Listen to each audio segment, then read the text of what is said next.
পেঁয়াজটা এবার হলুদ দিয়ে মেখে নেব। হলুদ দিয়ে মেখে এবার কড়া গরম হয়ে গেছে, এবার মাছগুলো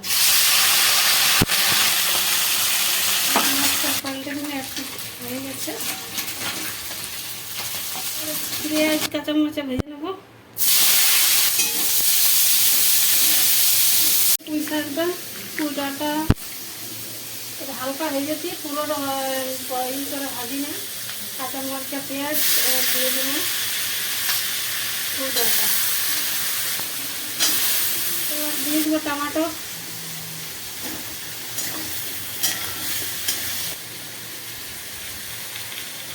এবার দিয়ে দেবো জল, পুঁই আর আলু।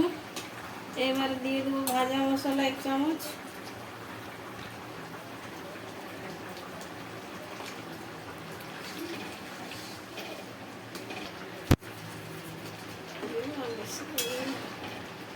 এরকম তরকারি হয়ে গেছে, মাছ দিয়ে পুঁই শাক আলু সবজি। এবারে নামিয়ে দেব। দেখুন মাছ পুঁই আলু দিয়ে একটা ঝাল হয়ে গেল। ভিডিওটা ভালো লাগলে লাইক শেয়ার সাবস্ক্রাইব আর কমেন্ট করতে ভুলবেন না। আপনারা তো সাবস্ক্রাইব করছেন না, দেখছে চলে আসুন।